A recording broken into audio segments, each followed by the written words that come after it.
Yeah, I know we've seen a lot of polls with a lot of parents saying they just kind of want to wait and see. What we're hearing from parents and children is it's the children who are asking the parents, hey, when can I get this vaccine? Shalom. First and foremost, I want to give all praises and glory to Yahweh, Bashem Yahushai, Bashem Kakodash. Double honors to apostles and elders, GMS Ruel. Peace, salutations to like Akim on the four corners, pushing us truth and sincerity.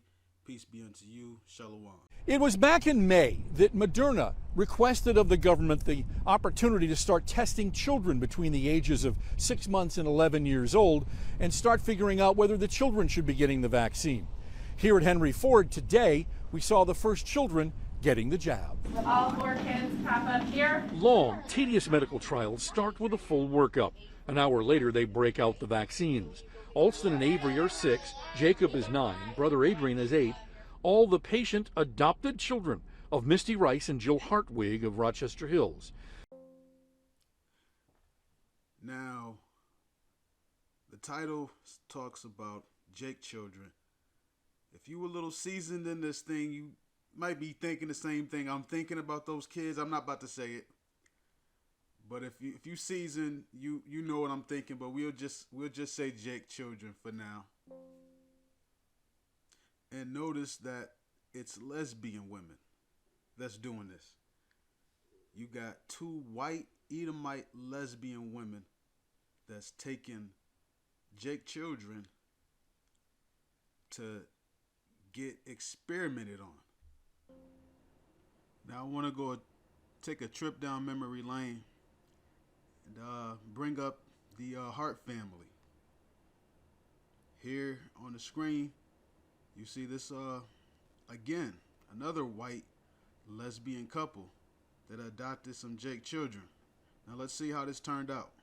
It gives closure to those people who are closest to the Hart family. Closure more than a year after a Woodland, Washington family's SUV drove off a Northern California cliff. The tragedy of the 6 children murdered should never be forgotten. A jury ruled that 6 adopted children were intentionally killed by their mothers, Jennifer and Sarah Hart, who, according to the jury, intentionally killed themselves. And might I add, the foster care system is a pit of hell for Jake children.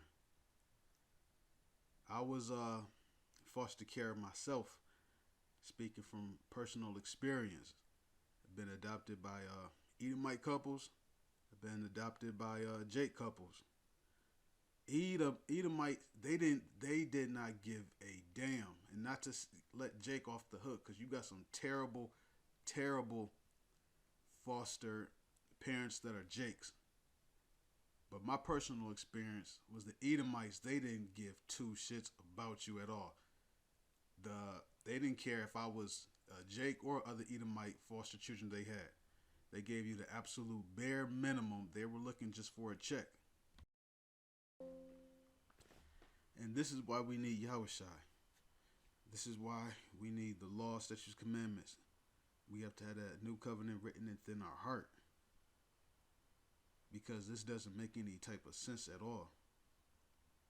If you love your family, your children, and each other, Edomites aren't even in a position to have to adopt Jake children. Because in the kingdom, there ain't going to be none of this. None of us are going to die.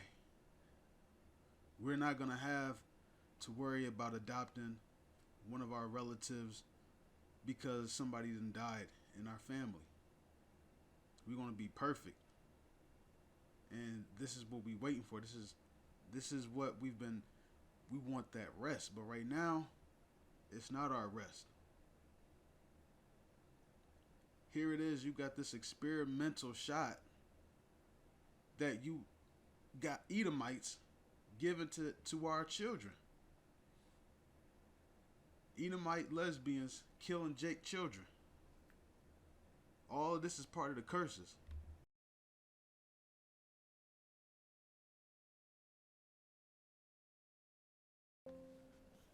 This is Matthew 24 and verse 12.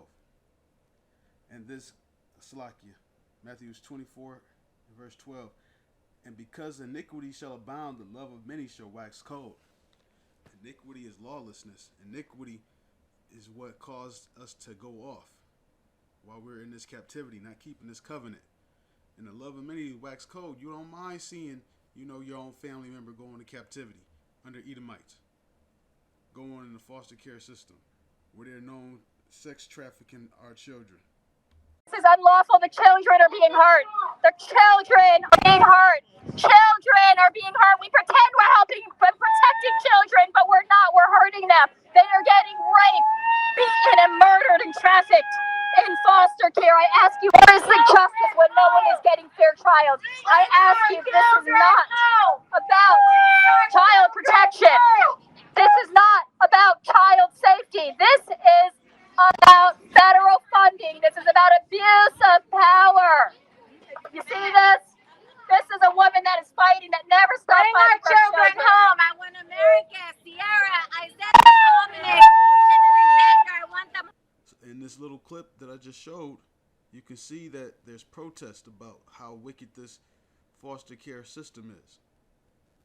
You can just take one of your children, and just say, okay, I want to use them as an experiment for these trials. That is complete, utterly wickedness. They use this foster care system to sex traffic children as well. Now I'm gonna give you an example of love right here when dealing with your family members. This is Esther chapter 2, verse 5. Now in Shushan, the place, there was a certain Jew whose name was Mordecai, the son of Jair, the son of Shimei, the son of Kish, a Benjamite. Verse 6. Who had been carried away from Jerusalem with the captivity which had been carried away with Jeconiah, king of Judah, whom Nebuchadnezzar, the king of Babylon, had carried away. Verse 7. And he brought up Hadassah, that is, Esther, his uncle's daughter, for she had neither father nor mother, and the maid was fair and beautiful, whom Mordecai, when her father and mother were dead, took for his own daughter. And that's the type of love we should have for one another, especially for our immediate family. We should have that love with all of each other. But because we don't have that love for one another, we have this. Another example I want to get is Yahushai. This is St. John chapter 19, verse 26.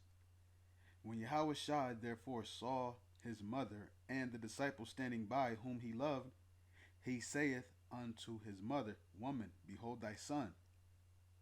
Verse 27.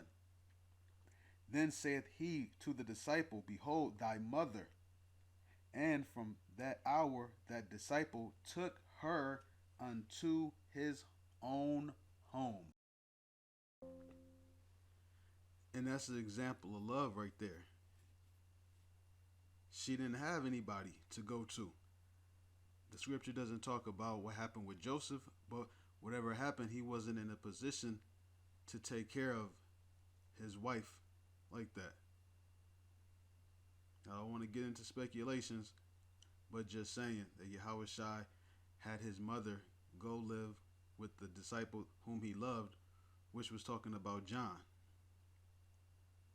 So that is love right there.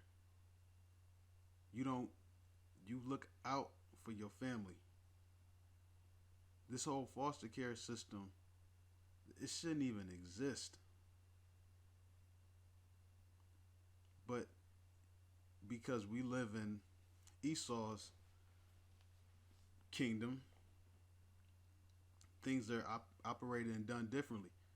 You know, there's a saying, it takes a village to raise a child. And that is very, very true. Reality, if two people, husband and wife have children, one might die. Both might die. That's why you got the village to take care of each other. Watch out for each other. Look out for each other. You don't just, okay, I'm only looking out for me and mine. You look out for the village. But because of Babylon, we all have, cities. We don't even know our neighbors like that. So you can't ask for your neighbors, who people in your block would necessarily be your village, but you don't even know them like that, because that love is gone. I want to just say, continue in brotherly love. This kind of turned into brotherly love, because this is an example of how not to be, because this is what could happen if you don't love each other. And with that, I want to say all praises and glory to Yahweh, Ba'Shem Yahushai, Ba'Shem Rakakwadash, double honors to apostles and elders of GMS who well. Peace and salutation on the Lek Akim on the four corners, pushing the truth and sincerity. Peace be unto you and Shalom. They became convinced this is the only way out of COVID. That's it. I know. What was important to me was to protect them and to protect their classmates and to protect the community. And so for them to take part in the trial gets us to that point. So committed were they to this trial, Misty tells us. We were willing to drive them to New York, to Virginia, Kentucky. I was willing to drive them across the country to be vaccinated, to get into a clinical trial. Henry Ford's interim pediatrics chair, Dr. Tisha Johnson-Cooper, tells us this is brave and vital. This study is going to help us determine the safety and the dose efficacy for children 11 years and younger. No, you don't bore the kids talking about placebos and regular doctor visits. You go straight to the stuffed bears. And believe it or not, Alston called this fun. That's all done. That's all done. Didn't even hurt. Getting my shot. Getting your shot was fun? Yep. How do you figure? So I could be vaccinated. I was thinking the vaccinated were gonna hurt, but it didn't. Were you ready to drive to California? I don't think so. They tell us here at Henry Ford that there aren't going to be any shortcuts. It could take up to 15 months for them to know exactly how to do a proper vaccine for the children. In Detroit, Rod Maloney, Local 4.